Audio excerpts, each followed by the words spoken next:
Nos encontramos estudiando la vida del apóstol Pedro. Puede que nosotros no nos identifiquemos con muchos personajes que aparecen en las Escrituras. Nos sentimos quizás lejos de ellos y lejos de sus experiencias, o decimos que vivimos en tiempos muy distintos. Pero aunque estemos separados de muchos años, con muchos años de la vida de Pedro, ciertamente no pasa lo mismo con este personaje. Difícilmente haya alguien que no se vea identificado con Pedro de alguna manera o de otra. Pedro ha estado siguiendo a Jesucristo ya por 2 años, y Pedro ahora empieza a escucharle hablar abiertamente de la necesidad de que Él fuera a la cruz, de que Él muriera en Jerusalén. Y estudiamos en el pasado el impacto que esas palabras tuvieron sobre Pedro y la forma como el Señor trató con él acerca de este anuncio que el Señor le dio. Pedro tiene el privilegio, junto con Jacobo y con Juan, de ver a Cristo transfigurarse glorioso ante sus ojos, que fue lo que estudiamos la semana pasada. Cristo ha estado preparando a su siervo para una misión que él iba a cumplir y que tendría delante de él después del descenso del Espíritu Santo en Pentecostés. Hoy yo quisiera que nos trasladáramos a Juan capítulo 13, el Evangelio de Juan capítulo 13, para considerar otro incidente en la vida de este amado apóstol. Y nos encontramos allí en la escena donde los apóstoles se encuentran en el aposento alto, reunidos para celebrar con Cristo la cena de la Pascua. Y nos vamos a estar refiriendo a una acción que aparece en el pasaje, que es cuando Cristo lava los pies de los discípulos. Es posible que en esa escena los discípulos estuviesen extrañados de que en esa casa donde se encontraban no hubiera alguien que fuera y les lavara los pies, porque era costumbre que hubiera sirvientes que quitaran el polvo que se acumulaba del camino en los pies de las personas. Y a lo mejor ellos se encontraban allí sentados, mirándose los unos a los otros para ver quién de ellos era el que iba a asumir la tarea de limpiar los pies a los demás. Todos se habían desentendido, como si eso no fuera para ellos, a ver quién iba a retomar esa labor. Eran demasiado importantes como para asumir una labor tan servil como lavarle los pies a los demás. Y ninguno estaba actuando conforme a las enseñanzas que el mismo Cristo les había dado no hacía tanto tiempo atrás. Ninguno estaba dispuesto a humillarse delante de los demás. Y entonces llegó el momento para Cristo actuar. Y dice el versículo 4, se levantó de la cena, se quitó su manto, tomando una toalla se la ciñó, luego puso agua en un lebrillo y comenzó a lavar los pies de los discípulos y a enjugarlos con la toalla con que estaba ceñido. Nosotros podemos acostumbrarnos a esta historia y una vez más nosotros tenemos que luchar contra la familiaridad con las historias bíblicas.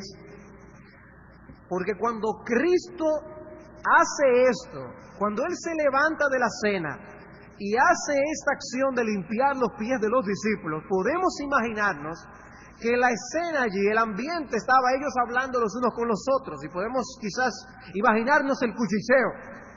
Pero cuando ellos ven a Cristo levantarse, tomar la toalla, ceñirse, limpiar los pies, allí debió haber un silencio sepulcral. ¿Qué es lo que está ocurriendo aquí? Y las mentes de ellos debieron estar corriendo a toda velocidad, 1000 pensamientos cruzando por sus mentes. Porque parece una descripción sencilla aquí en nuestro texto. Un acto más de lavarse los pies los unos a los otros. Sin embargo, si un ángel nos diera su impresión de lo que allí estaba ocurriendo, sus palabras iban a diferir grandemente de las nuestras. La escena debió sorprender a los ángeles al contemplar lo que allí ocurría. Era precisamente el poseedor de aquella gloria ante quien los serafines adoran, cubriéndose sus rostros y sus pies, el que ahí estaba humillándose delante de los discípulos, lavándole sus apestosos pies. Y si nosotros pensamos bien en eso que estaba ocurriendo, nosotros también deberíamos llenarnos de asombro. Era una escena fascinante. Era una escena asombrosa. ¡Qué lección de humildad! Aquel que es Señor sobre todos ellos estaba ocupando una posición de siervo. Aquel que es el creador de todos ellos estaba limpiando los pies de sus criaturas. Eso era lo que estaba ocurriendo en ese momento. Y si pensamos que uno de esos que estaban allí sentados era Judas, eso añade todavía una dimensión de mayor asombro, porque todavía Judas estaba allí con ellos, no había salido, pero ya Judas le había traicionado en su corazón, porque él ya había acordado con los principales sacerdotes el precio por el cual iba a entregar a Jesucristo, 30 piezas de plata, y Jesús estaba haciendo allí algo más que simplemente limpiarle los pies a los discípulos. Y había lecciones inolvidables que todos ellos tenían que aprender. Pero de todos ellos, Pedro tenía lecciones que aprender de esto que estaba ocurriendo allí, de manera particular, que es lo que queremos ver en la mañana de hoy. Pero antes de ver lo que tiene que ver con Pedro de manera directa de esta historia, veamos 3 detalles preliminares de esta acción. 3 detalles preliminares de esta acción, y veamos eso en los primeros 3 versículos del capítulo 13. Dice Juan 13, versículo 1: Antes de la fiesta de la Pascua, sabiendo Jesús que su hora había llegado para que pasase de este mundo al Padre, como había amado a los suyos que estaban en el mundo, los amó hasta el fin. Y cuando cenaban, como el diablo ya había puesto en el corazón de Judas Iscariote, hijo de Simón, que le entregase, y sabiendo Jesús que el Padre le había dado todas las cosas en las manos, y que había salido de Dios, y que a Dios iba, déjenlo allí con puntos suspensivos. 3 detalles preliminares de la acción de Cristo de lavar los pies a los discípulos. Y el primer detalle es que esta acción fue una acción motivada por el amor. Fue una acción motivada por el amor. Dice el texto: antes de la fiesta de la Pascua, sabiendo Jesús que su hora había llegado para que pasase de este mundo al Padre, como había amado a los suyos que estaban en el mundo, los amó hasta el fin. Este es el escenario con que el evangelista Juan nos presenta la acción de Cristo. Él lavó los pies en el contexto del amor con que les había amado. Era una acción más que instructiva, era una acción motivada por el amor. Esto va más allá del ejemplo. Cristo les estaba amando. Él estaba consciente de que había llegado la hora de su partida. Y eso los iba a dejar a todos ellos expuestos a diversos males. Su corazón entonces se llena de amor, de compasión hacia ellos. Y nosotros vemos aquí los acontecimientos del capítulo 13 y las palabras de discurso del capítulo 14 al 16, y luego la oración del capítulo 17, todo como una muestra y manifestación de este amor con que Cristo les había amado, preparándoles para lo peor. Previó el mal que les podía sobrevenir a ellos si eran afectados por los principios que normalmente rigen las relaciones interpersonales en el mundo. Dice, si ellos permanecen viviendo como vive la gente del mundo, tragándose y comiéndose los unos a los otros, eso iba a causar estragos entre sus discípulos. ¿Qué se impone en el mundo? Bueno, en el mundo se impone la ambición personal por encima de toda persona. Y evidencias de esto en la actualidad tenemos de sobra. Y el Señor no quería que ellos se disputaran ese tipo de cosas entre ellos. Por eso Él había corregido. Cuando ellos estaban discutiendo cuál de ellos sería mayor en el reino de los cielos, el Señor tuvo que corregir su error, porque ellos no debían regirse por esas cosas. Esa actitud les iba a destruir. Y entonces les da un ejemplo de la forma en que ellos debían tratarse los unos a los otros. Con su acción, Cristo estaba santificando aún la acción más humilde y baja entre los hombres, lavar los pies de las personas. Cristo con su acción estaba santificando el servicio, aún el servicio más servil. Los actos de negación personal a favor de los demás debe ser una norma entre los siervos y seguidores de Jesucristo. Y motivado por el amor, Él viene y hace este acto allí. Y lo que hizo no fue simplemente un acto que lució como un acto de humildad, para aparentar y dar una lección, una ilustración de qué era lo que ellos debían hacer. No, realmente, Él les estaba sirviendo a ellos. Realmente, Él vino a hacer un acto de servicio a ellos por amor. Por amor fue que hizo lo que hizo.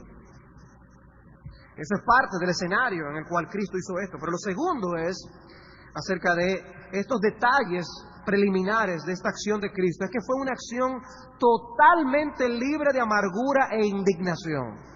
Totalmente libre de amargura. Yo les decía que Judas estaba allí.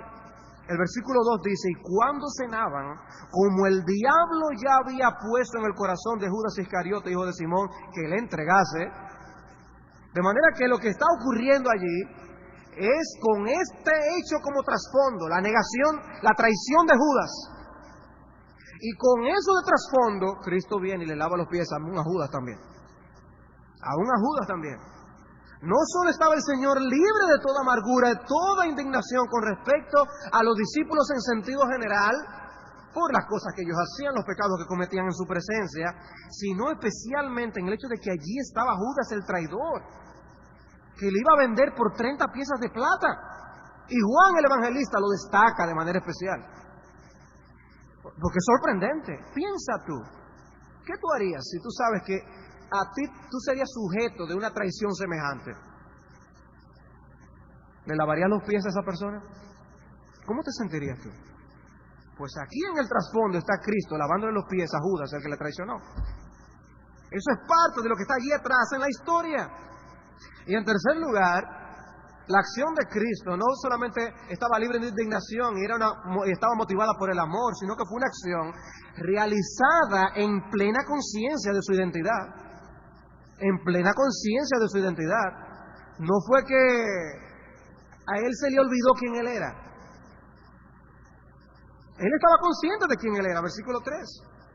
Dice, sabiendo Jesús que el Padre le había dado todas las cosas en las manos y que había salido de Dios y a Dios iba. Sabiendo eso, lo que Él hizo no lo hizo porque, tuvo un lapsus mental. No. Él estaba consciente de su gloria, de su majestad, de la autoridad que el Padre le había entregado, y en ese instante y con esa conciencia fue que se humilló y mostró su humildad de una manera tangible y palpable. Dice un autor, fue bajo la infinitamente viva impresión de que era el acreditado vicerregente del Todopoderoso, el heredero de todas las cosas, el Señor de los vivos y de los muertos. Era en la plena conciencia de que era el resplandor de la gloria del Padre y la imagen misma de su persona, sabiendo que para Él no era un hurto ser igual a Dios, que Él se humilló y lavó los pies. Sabiéndolo, estaba consciente de que en Él estaban todas las perfecciones de la deidad. Todos los atributos que hacen que Dios sea Dios, dice, yo los tengo. Y sabiendo eso, se humilló y lavó los pies. ¿Por qué muchas personas no se disponen a servir a otros? Porque ellos están muy conscientes de quiénes ellos son. Y están tan conscientes de quiénes son que yo no voy a rebajar como yo, fulano de tal, hacer tal cosa. Si precisamente el Señor de gloria, el creador de todas las cosas, Dios encarnado, Él fue que se humilló y le lavó los pies a los discípulos. Ese es el trasfondo de esta acción. Ese es el trasfondo que nos muestra el escenario donde ocurrió esto que Cristo hizo en este capítulo. Y vamos a ver entonces la relación de Pedro con esta acción de Cristo, porque el texto lo destaca claramente. Y vamos a ver en primer lugar que Pedro objeta firmemente la acción, de los versículos del 4 al 8. Pedro objeta firmemente la acción. Versículo 4. Se levantó de la cena y se quitó su manto y tomando una toalla se la ciñó. Luego puso agua en un lebrillo y comenzó a lavar los pies de los discípulos y a enjugarlos con la toalla con que estaba ceñido. Entonces vino a Simón Pedro y Pedro le dijo: Señor, ¿tú me lavas los pies? Respondió Jesús y le dijo: lo que yo hago tú no lo comprendes ahora, mas lo entenderás después. Pedro le dijo: no me lavarás los pies jamás. Jesús le respondió: si no te lavare no tendrás parte conmigo. Lo que estaba ocurriendo causó una profunda impresión en el apóstol Pedro. Aquel que había dicho que Jesús era el Cristo, el Hijo del Dios viviente, ahora ve a ese mismo postrado entre ellos, lavando sus sucios pies. Y él no podía compaginar la identidad del Mesías con la acción que el Mesías estaba realizando. Era el mismo que él había visto transfigurarse allí en el monte. El mismo que tan poco tiempo atrás él había visto lleno de gloria y de majestad. Ese mismo ahora tenía otra transfiguración delante de tus ojos, esta vez para convertirse en un siervo. Otra transfiguración, se convirtió en siervo. Y Pedro no podía soportar la escena que le estaba viendo. Y como siempre, nosotros podemos esperar que Pedro iba a expresar lo que él estaba pensando. Y eso es lo que él hace. Y él dice: Señor, ¿tú me lavas los pies? Tú me lavas los pies. Y la pregunta que él hace, lo hace de una manera bien enfática. La idea es: Señor, tú, a mí, los pies. Señor, eres tú. A mí, los sucios pies apestosos de nosotros. No tiene sentido. No tiene sentido. Y cualquiera puede pensar, lo que pasa es que Pedro era humilde. Y él no podía concebir que el Señor de gloria le lavara los pies a él. No, pero hermanos, no era por humildad que le estaba diciendo esto. No era por humildad que lo estaba diciendo. Realmente, el corazón le estaba engañando. ¿Saben por qué? Era por orgullo realmente. Era por orgullo que le estaba diciendo lo que estaba diciendo. Le estaba siendo engañado. El hecho es que no es lo mismo que nosotros seamos siervos de un monarca que no se humilla, que sí ser siervos de un monarca que se humilla. No es lo mismo. Dice por eso en el versículo 16: de cierto os digo, el siervo no es mayor que su señor, ni el enviado es mayor que el que le envió. Si el general está dispuesto a hacer algo humillante, ¿se atreverá el subalterno a no hacerlo? Si el general está dispuesto a hacerlo, el subalterno va a decir: no, señor, yo no hago eso. ¿Se atreverá? No es lo mismo. Pero si el general nunca se humilla, por lo menos nosotros vamos a estar inclinados a pensar que podemos tener derecho a imitar su orgullo. Bueno, ni él tampoco, yo también soy digno, yo tampoco lo hago. Pero si se humilla, eso nos deja en una posición incómoda. Eso nos deja en una posición difícil, porque yo no tengo excusas para decir que no me voy a humillar. Si él se humilló, y es a quien yo estoy siguiendo, ¿cómo yo voy a decir que no? Cuando Pedro le dice a Cristo en Mateo 16, jamás te acontezca esto. ¿Recuerdan cuando le dijo: yo voy a ir a la cruz y voy a morir? Pedro le dice: jamás eso te acontezca. Eso fue una falsa humildad.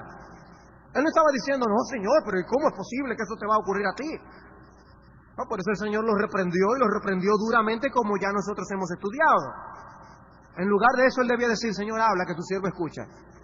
Tú eres quien sabe, Señor. Tú me dices a mí cómo es que son las cosas. El Señor le habla entonces al corazón de Pedro Le dice, Pedro, yo quiero que tú ejercites tu fe. Yo quiero que tú creas en que yo sé lo que yo estoy haciendo. Yo quiero que tú confíes, tú estás llamado a confiar. Hermanos, nosotros tenemos que admitir, y lo admitimos, pero debemos admitirlo y vivirlo, que nosotros no lo sabemos todo, no lo sabemos todo, que Cristo sí lo sabe. Por eso el Señor le dice a Pedro, Pedro, lo que yo hago, tú no lo comprendes ahora. Dice, pero lo entenderás después. Lo entenderás después. ¿Qué le está diciendo el Señor con eso? Pedro, lo que tú tienes que hacer, tú lo tienes que hacer, aunque tú no lo entiendas, porque yo te digo que tú lo debes hacer. Aunque tú no lo entiendas. Yo leía en el día de ayer, leía Jeremías capítulo 1, y a mí me sorprendió, me llamó la atención ver al Señor llamando a Jeremías al ministerio. Dice, yo te aparté a ti. Desde el vientre de tu madre ya tú estás convocado a ser mi siervo. Y tú tienes que proclamar mi palabra a mi pueblo. Y le dice Jeremías, Señor, es que yo soy joven, yo no sé hablar. Y el Señor le dice, no me digas que tú no sabes hablar y que tú eres joven. Porque donde yo te mande que tú vayas, tú vas a ir. Y lo que yo te diga que diga, tú vas a decir. ¿Qué significa eso? Que aunque nosotros no entendamos, tenemos que hacer lo que Dios nos dice que hagamos. Y eso es lo que nos conviene. Eso es lo que nos conviene. Y no es que la Biblia nos llame a nosotros sacarnos el cerebro. No es que la Biblia es antiintelectual. Lo que pasa es que la Biblia nos manda a nosotros a ocupar nuestro puesto delante de Dios. Porque el hombre toma una posición que no le corresponde y se pone a la par con Dios y se argumenta con Dios. Y nosotros no estamos llamados a eso. Nosotros estamos llamados a confiar y a creer en Dios. Y no es que Dios nos manda a poner nuestra mente en neutro, es que Dios nos manda a confiar en Él. Que Él sabe más que nosotros y debemos admitirlo y vivir de acuerdo a eso. Pedro, lo que yo hago tú no lo entiendes ahora, mas lo entenderás después. Lo entenderás después. Humíllate y haz lo que yo digo. Jeremías, no es para estar discutiendo. Hermanos, no tenemos opción. Cuando Dios nos manda a hacer una cosa, lo único que hay que hacer es hacerlo. No me digas que eres joven, que tú lo que yo te diga que tú digas vas a decir, donde tú vayas, ahí es que tú vas. O nosotros con nuestros hijos, todo es dependiendo de si lo entendieron o no. Sí, nosotros podemos explicarles muchas cosas, sobre todo dependiendo de la edad que tengan, pero es para ayudarles a ellos a razonar, ayudarles a comprender las razones que hay detrás de las cosas, como Dios hace muchas veces. Pero muchas veces Dios nos manda a decir cosas y ¿saben qué? Y no nos dice la razón. ¿Saben para qué? Para que confiemos en Él. Por eso a nosotros también nos gusta ver a nuestros hijos confiar en nosotros, ¿no es así? Y hay cosas que a veces no le podemos explicar. Pero tú lo tienes que hacer, mi hijo. Lo tienes que hacer. Tú no lo entiendes ahora, pero lo comprenderás después. ¿Cuál es nuestro deber? Obediencia. Someternos a la voluntad del Señor. Lo que Cristo le estaba pidiendo a Pedro era obediencia. Obediencia. La obediencia de Pedro estaba siendo probada, porque lo que Dios nos pide, eso tenemos que hacer, aunque no lo entendamos en el momento. Pedro entendería la explicación después. Ahora era el momento de la obediencia. Cristo no excusó a Pedro por su falta de entendimiento. Bueno, como tú no lo entiendes, está bien, haz todo lo que tú quieres y di todo lo que tú quieres, no hay problema. ¡No! Aunque tú no lo entiendas, esto es lo que va. Esto es lo que va. Pero el Pedro que nosotros conocemos no iba a ceder tan fácilmente. Pedro no cede tan rápidamente. Su voluntad todavía no estaba rendida. Él se resiste a obedecer y él habla con mucha firmeza, con mayor firmeza. Dice, no me lavarás los pies jamás. Uy, qué declaración. El que se atrevió a contradecir a Cristo en Mateo capítulo 16, aquí vuelve a contradecir al Señor Pedro. No me lavarás los pies. Y uno pudiera tender a decir, wow, que ese Pedro era un bárbaro. Pero hermanos, si somos honestos, nosotros vamos a descubrir algo de esa misma actitud en nuestros corazones. Cuando Dios dice cosas claramente en su palabra, cuando nosotros conocemos bien cuáles son nuestros deberes, y con todo y eso, nosotros en nuestro corazón decimos, no me lavarás los pies jamás. No, yo no lo voy a hacer así, yo lo voy a hacer de esta manera. Sí, yo sé que yo no debo estar chismeando de esa persona, pero fulano, mira todo lo que pasó con Sutano. Mira, esto y esto y esto. Y nada, estamos violentando la ley de Dios. Estamos violando principios claros de la palabra de Dios. Bueno, yo sé que no debemos guardar cosas y rencores en nuestro corazón contra otros. Pero óyeme, pero es que esa persona no es quien lo aguante. Y guardamos cosas y le decimos a Dios, no me lavarás los pies jamás. Y nosotros asumimos posturas similares a la que Él tomó aquí. Y Pedro fue fuerte. La idea en el texto es una idea fuerte. Utiliza Pedro aquí lo que en el griego utiliza una doble negación. Es que no me lavarás a pie de ninguna manera, jamás. La Biblia de las Américas, para transmitir algo de esta idea, usa signos de admiración. Jamás me lavarás los pies. Ahora, hermanos, pensemos en lo que es decirle que no y jamás al Señor. ¿No esa es una contradicción? Porque le dijo, Señor, ¿qué tú me haces lavándome los pies a mí? Señor, a mí. Y después le dice, no me lavarás los pies jamás. ¿Eres el Señor o no lo es? ¿Qué le tienen que decir los subalternos a los jefes? Sí, Señor. Sí, al Señor que tenemos que decirle. Sí, Señor.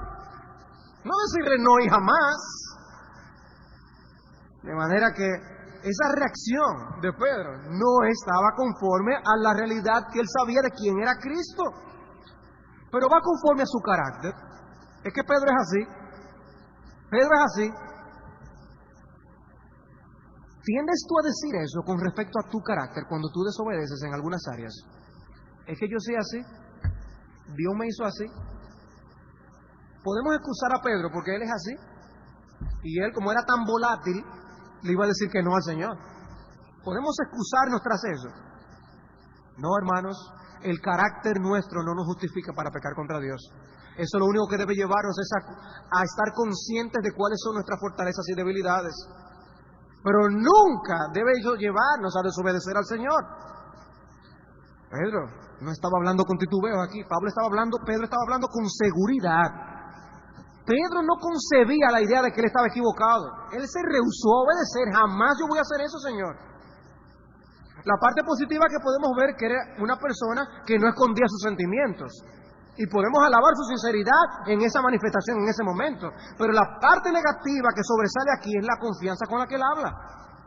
Señor, tú no lo vas a hacer. Y así en nosotros podemos ubicar a veces esta fortaleza con la que decimos cosas como si eso es así. Ley de Media y de Persia. Vemos entonces ahora más claramente que era una falsa humildad lo que tenía Pedro. No era como por humildad. Cuando él se le niega a Cristo, niega obedecerse y someterse al Señor, está mostrando que era una falsa humildad. Parecía que era un Pedro humilde el que estaba hablando antes, pero aquí vemos más claramente que él estaba menospreciando la grandeza de Jesucristo. Hermanos, nosotros no llamamos a Cristo muchas veces Señor para hacer luego nuestra propia voluntad. ¿No es eso triste? ¿No es eso un pecado que nosotros debemos evitar? Y un pecado en el que si caemos debemos confesar. Me impactó mucho leer la oración de un puritano. En oración él le decía a Dios, Señor, perdóname, porque yo a veces actúo como si yo te aborreciera. Yo a veces actúo como si yo te aborreciera, Señor. Porque hago precisamente lo que tú no quieres que yo haga, Señor. Eso hago. Y le llamo Señor.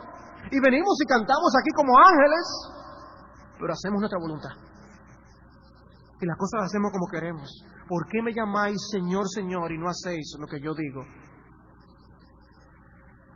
¿Cómo es nuestro diario vivir?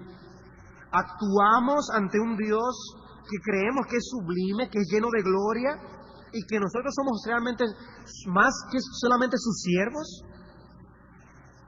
¿O actuamos como si estuviéramos a la par con Él, que Dios puede tomar decisiones y nosotros también? Alguno puede decir, bueno, lo que pasa es que yo soy como Pedro.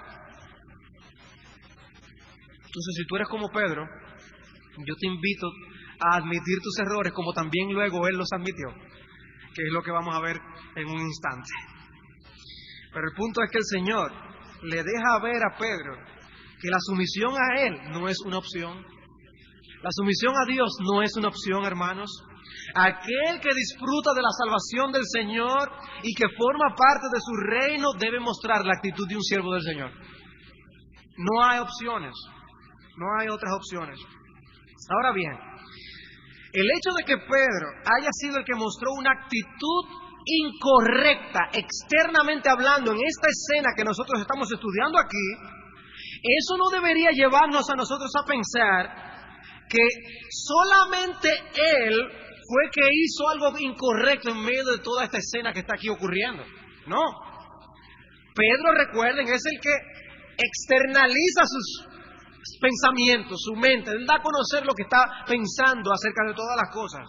Pero recordemos que allí habían otros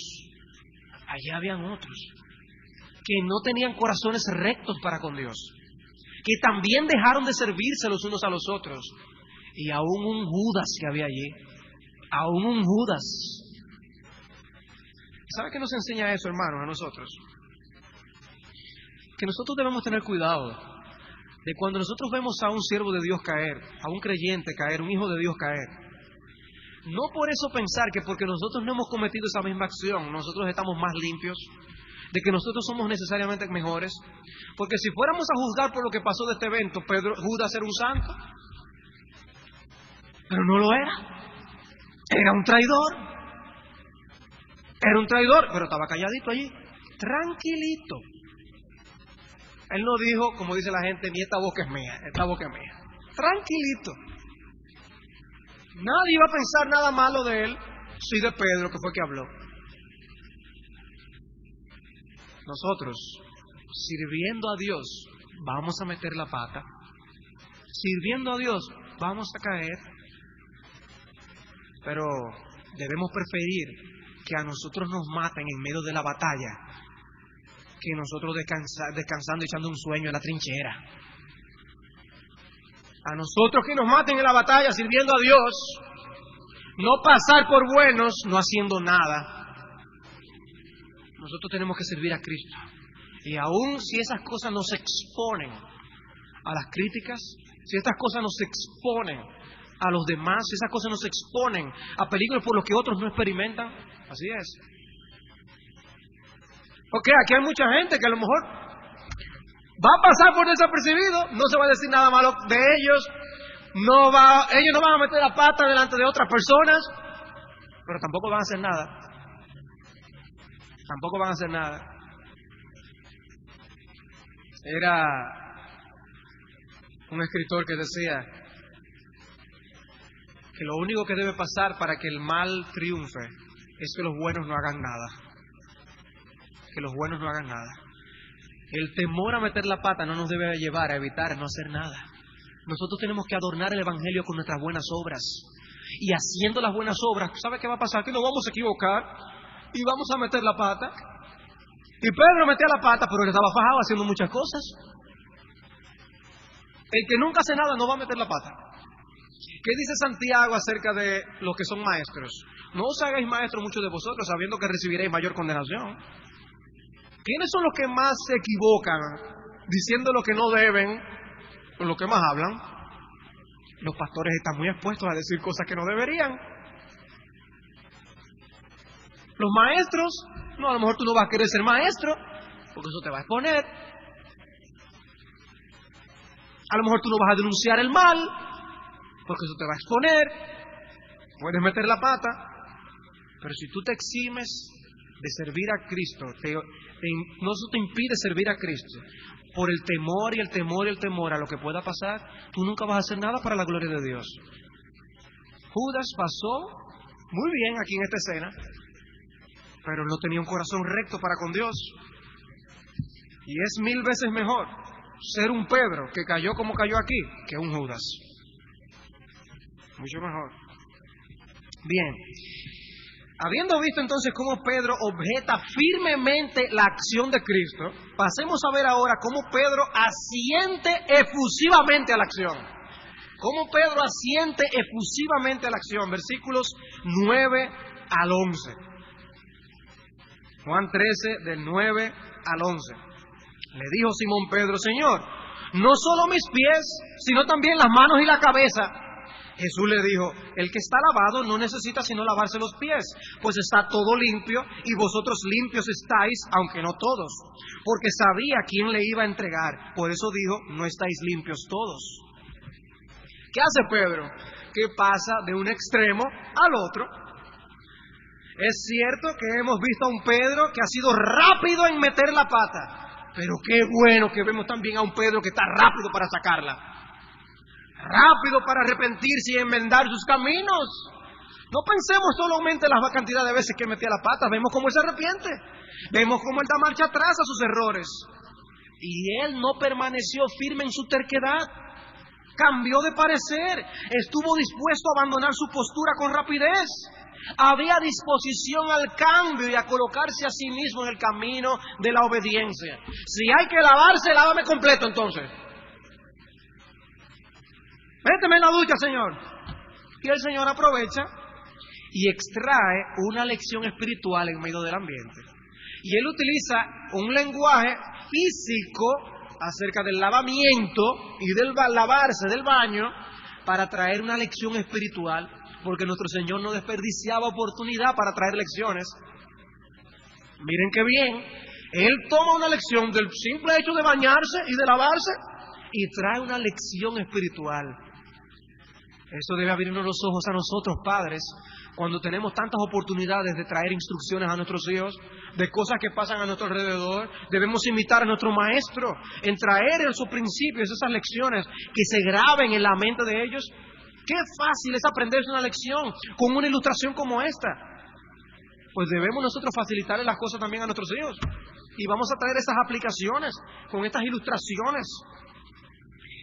Dice el Señor: el que está lavado no necesita sino lavarse los pies, pues está todo limpio, y vosotros limpios estáis. La Biblia de las Américas refleja mejor aún en la idea que aparece en el texto original. Las dos palabras lavarse que aparecen en nuestra versión, en el versículo 10, no son las mismas en el texto original, en el griego. La Biblia de las Américas dice: el que se ha bañado no necesita lavarse excepto los pies, pues está todo limpio. Y trata de presentar esta diferencia. La primera palabra hace referencia a un baño completo, la segunda a una pequeña limpieza parcial.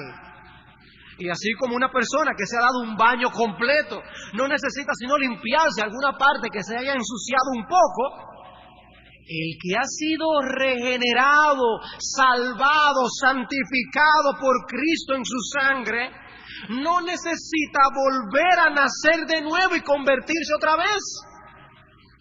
Porque Pedro ha pecado, él no tiene que convertirse de nuevo, esa no es la solución. La solución es volver a ir a Cristo y confesar nuestros pecados y Él nos limpiará. Ya hemos sido convertidos, ya hemos sido regenerados, ya hemos sido lavados de todos nuestros pecados, pero ahora nos hemos ensuciado un poco. Ahora tenemos que ir donde el Señor a decirle: límpiame esta parte que yo me he ensuciado, límpiame los pies. De manera que la regeneración no tiene que repetirse. ¿Cuántas veces nos convertimos? Una sola vez. Dios nos salva de una vez por todas, pero necesitamos limpiarnos con frecuencia y regularidad en nuestro paso por este mundo. Pasar por este mundo nos va a ensuciar de una manera u otra, y lo que tenemos que hacer es confesar nuestros pecados al Señor. Después de Judas salir y apartarse del grupo, el Señor le dijo a sus discípulos: ya vosotros estáis limpios por la palabra que os he hablado. Interesante. Pero aquí, cuando le habla a Pedro, le dice: ustedes están limpios, pero no todos, porque sabía quién le iba a entregar. Judas no estaba limpio. Judas todavía estaba en sus pecados. Ese tenía que convertirse.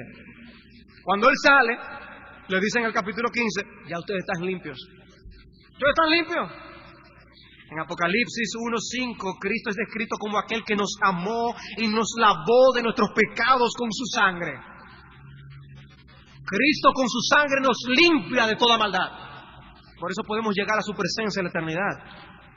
Limpios, lavados, bañados completamente en esa sangre. Cuando alguien no se arrepiente de sus pecados, está pretendiendo que él tendrá entrada en el reino de los cielos con toda su suciedad, lo cual será imposible. Dice el himno, hay un precioso manantial de sangre de Emanuel que purifica a cada cual que se sumerge en él. Tienes que sumergirte. El malhechor se convirtió un ladrón pendiente de una cruz. Él vio la sangre y se lavó creyendo en Jesús. Y yo también, mi pobre ser, allí logré lavar la gloria de su gran poder. Me gozo en ensalzar. Eterna fuente carmesí, raudal de puro amor, se lavará por siempre en ti el pueblo del Señor. Por siempre se lavará en ti el pueblo del Señor.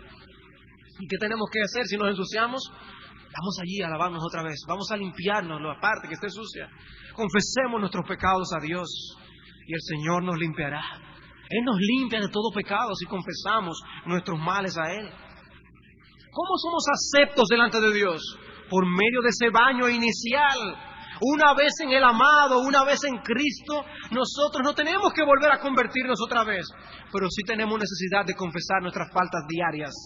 Ese es el lavamiento. Y hermanos, eso no nos habla a nosotros de nosotros mantener un espíritu de sensibilidad espiritual. Un espíritu de sensibilidad ante el pecado.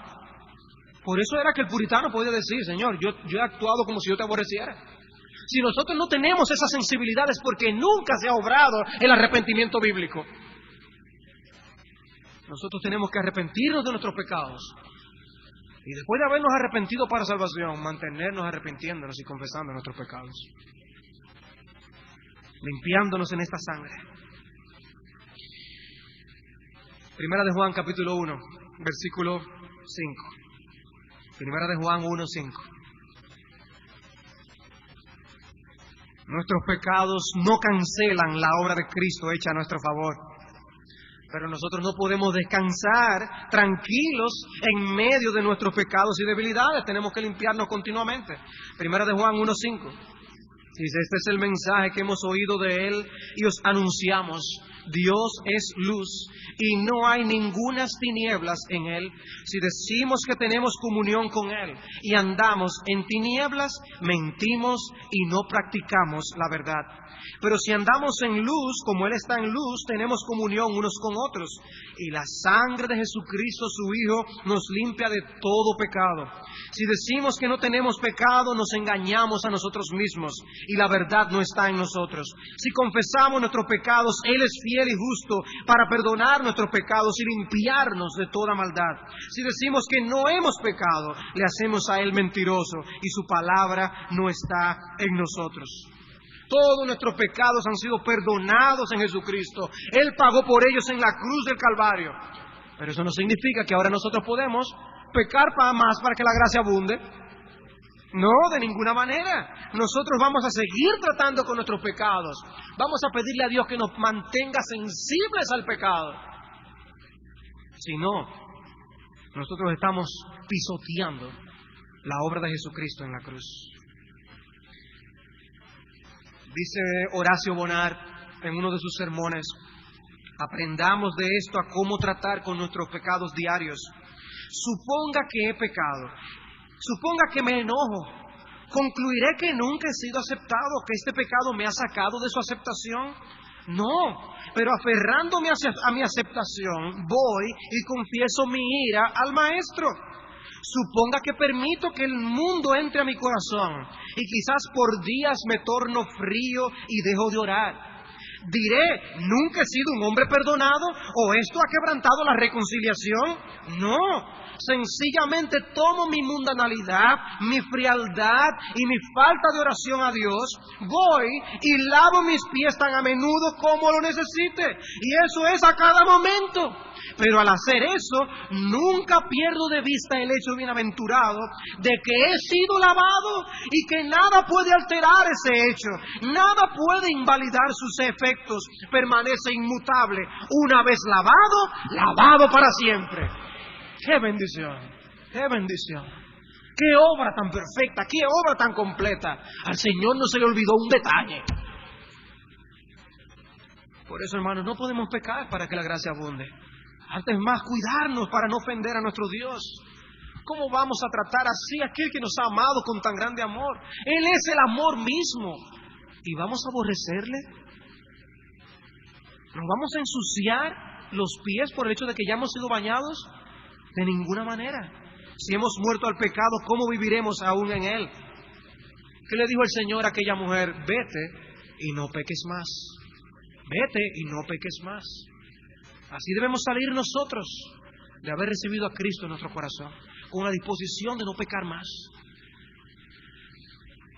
Hemos visto entonces cómo Pedro reacciona y se opone a la acción de Cristo. Hemos visto después cómo él se somete y acepta la acción de Cristo.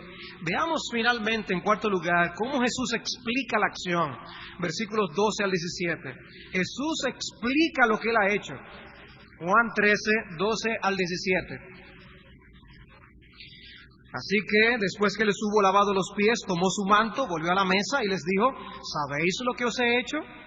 Vosotros me llamáis Maestro y Señor, y decís bien, porque lo soy. Pues si yo, el Señor y el Maestro, he lavado vuestros pies, vosotros también debéis lavaros los pies los unos a los otros. Porque ejemplo os he dado, para que como yo os he hecho, vosotros también hagáis. De cierto os digo, el siervo no es mayor que su Señor, ni el enviado es mayor que el que le envió. Si sabéis estas cosas, bienaventurados seréis si las hiciereis. ¿Qué pregunta el Señor aquí? ¿Sabéis lo que os he hecho? ¿Qué causa esa pregunta? Es una pregunta que demanda meditación y reflexión. ¿Qué es lo que ha hecho Cristo? Y aquí nosotros mismos debemos preguntarnos, ¿estamos viendo qué fue lo que Cristo hizo? Debemos reflexionar en esto, lo que significa lo que Cristo estaba haciendo aquí. Todo creyente debe estar dispuesto. Todo creyente debe estar dispuesto a ayudar y a servir a los demás. Si Cristo lo hizo, ¿qué nos queda a nosotros? Debemos estar dispuestos. Hermanos, aunque eso demande que nosotros asumamos una postura incómoda, aunque eso demande que nosotros asumamos una posición inferior, que no es tal inferior en comparación con lo que Cristo ha hecho aquí. Hay quienes han entendido un pasaje como este para decir que el Señor estaba instituyendo el lavamiento de los pies como un ritual que se debe repetir en nuestros días. Y hay dos razones básicas que se oponen a esa posición. Por un lado, hoy en día nosotros no tenemos la necesidad, por cuanto las personas usan zapatos y el polvo ya no se ensucia nuestros pies, de nosotros tomar esa acción. No hay necesidad. Aparte que yo añado que hoy sería contraproducente y aún hasta peligroso para la nariz hacer tal cosa. Yo estoy seguro de que en las iglesias que se practica el lavamiento de los pies, las personas a quienes les lavan los pies, se lavan sus pies primero muy bien en su casa porque van a ser parte de ese evento. Lo hacen realmente sin significado, no tiene el mismo sentido, no hay necesidad para tal práctica. Pero el argumento más importante es que Cristo mismo explica lo que Él ha hecho. Él mismo lo dice, Él mismo habla de que la lección es asumir una actitud de siervo de nuestros hermanos. Él mismo lo explica. Mientras los demás están esperando ser servidos, seguir el ejemplo de Cristo implica tener la iniciativa de servir a los demás. Si Cristo venía y le decía a ellos, fulano, ven, toma el asunto y lava los pies de los demás, muy posiblemente ese discípulo hubiera hecho lo que Cristo le mandó. Pero Cristo está mostrando aquí una iniciativa al servicio. Y lo que Él quiere que nosotros practiquemos es iniciativa al servicio, disposición a buscar la oportunidad del servicio. Mira aquí una oportunidad, déjame yo actuar. No esperar que me digan, yo mismo ofrecerme, yo mismo actuar en servicio a los demás. Eso es lo que Cristo está diciendo aquí. Y hermanos, esto no es una enseñanza que solamente se aplica a la iglesia. Y hermanos, es importante en la iglesia. Necesitamos aprender esto como iglesia cada vez más y más, abundar en esto más y más. Pero es una lección que aún nosotros podemos aplicar de manera brillante en nuestros propios hogares. En nuestros propios hogares. El padre que piensa que todos los demás están para servirle a él está asumiendo una actitud contraria a la de Cristo. Así como Cristo era la autoridad de todos los discípulos y eso no impidió que él fuera y él sirviera, sirviendo así de ejemplo y de modelo para nosotros, el hombre que es cabeza en su hogar debe ser un ejemplo en su disposición a servir, mostrando iniciativa. Y eso deben aprenderlo todos los miembros, la esposa, los hijos. Imagínense que tú vivas en un hogar donde haya una competencia del que más sirve. Eso es algo maravilloso. Una competencia, a ver quién es el que más sirve. Eso sería extraordinario, ¿no? ¡Qué ambiente! Asimismo, esa aplicación la tienen los líderes en una congregación, los pastores, los diáconos, los líderes de la iglesia. Esa aplicación la tienen los líderes de la nación. Ellos deben ser ejemplos de servicio a los demás. De manera que no importa el título, no importa nuestra posición. Cristo nos llama a servirnos los unos a los otros en amor. Cristo les dijo, vosotros me llamáis Maestro y Señor, y decís bien porque lo soy, pero eso no impidió que Él sirviera. Bueno, como ustedes dicen que yo soy el Maestro y el Señor, sírvanme. No, eso no impidió que Él sirviera.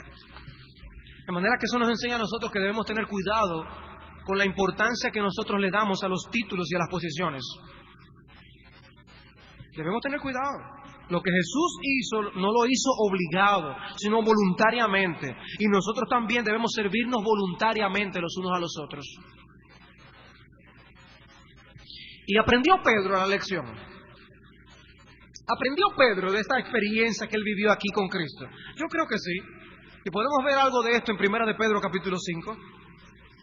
1 de Pedro capítulo 5. Miren cómo él se refiere a otros pastores. Él escribe, versículo 1 del capítulo 5, ruego a los ancianos que están entre vosotros, yo anciano también con ellos. Ahora, ¿era Pedro uno igual que ellos en todo? No, Pedro era apóstol, los otros ancianos no. Él pudo haber escrito, ruego a los ancianos que están entre vosotros, yo como apóstol les digo, pero eso no fue lo que él dijo. Él pudo haber dicho que él era apóstol. Pablo lo dice y lo tiene que utilizar en otros contextos en sus epístolas, y no lo hace con nada malo, tenía un motivo por qué lo hacía. Pero vemos a Pedro aquí conscientemente identificándose con los demás pastores. Dice, yo soy un pastor junto con ustedes. Yo soy un pastor junto con ustedes y testigo de los padecimientos de Cristo, que soy también participante de la gloria que será revelada. Apacentad la grey de Dios que está entre vosotros, cuidando de ella, no por fuerza, sino voluntariamente, no por ganancia deshonesta, sino con ánimo pronto, no como teniendo señorío sobre los que están a vuestro cuidado, sino siendo ejemplos de la grey. Pedro aprendió la lección. Pedro aprendió la lección. Todo aquel que esté en autoridad debe servir de ejemplo a los demás. Todo aquel que esté en una posición de autoridad debe servir de ejemplo a los demás. Comencemos por nosotros como padres en nuestros hogares. Debemos servir de ejemplo. Y luego traslademos eso a todas las esferas de autoridad. Pedro aprendió la lección. Y luego les dice en el versículo 5, igualmente jóvenes, estad sujetos a los ancianos, y todos sumisos unos a otros, revestidos de humildad, porque Dios resiste a los soberbios y da gracia a los humildes. ¿Cómo puede ser posible? Dice, estén sumisos unos a otros, si todo el mundo está considerándose por encima del otro. ¿Cómo puede ser eso posible? Imposible. No habría servicio. ¿Por qué ustedes piensan que a veces es tan difícil manejar por nuestras calles? Porque todo el mundo es superior al otro. Todo el mundo considera que su tiempo es prioritario antes que el otro. Él tiene que pasar primero. Todo el mundo piensa que lo que él va a realizar es más importante. Él tiene que pasar primero. Por eso se olvida la cortesía. Por eso ya nadie le da paso a nadie. Todo es una lucha. Nosotros salimos de nuestras casas a la selva a ver cómo nosotros vamos a manejar en medio de esta selva. Vivimos oprimiéndonos los unos a los otros. Esto es porque no existe esta realidad. Pero entre nosotros eso no debe ser así. Entre nosotros eso no debe ser así. Hermanos, debemos tener cuidado. ¿Qué decía el apóstol Pablo en Filipenses capítulo 2? Que debemos considerar a los demás como superiores a nosotros mismos. Estimando a los superiores es que nosotros vamos a poder servirnos los unos a los otros. Y si todo el mundo considera al otro superior, ¿qué va a pasar? Una bendición, todo el mundo va a estar sirviéndose. Porque si aún nos aprendemos el versículo es para que el otro se lo aplique. Mira, tú debes considerarme a mí superior a ti mismo. No, considera al otro. Tú considera al otro superior a ti mismo.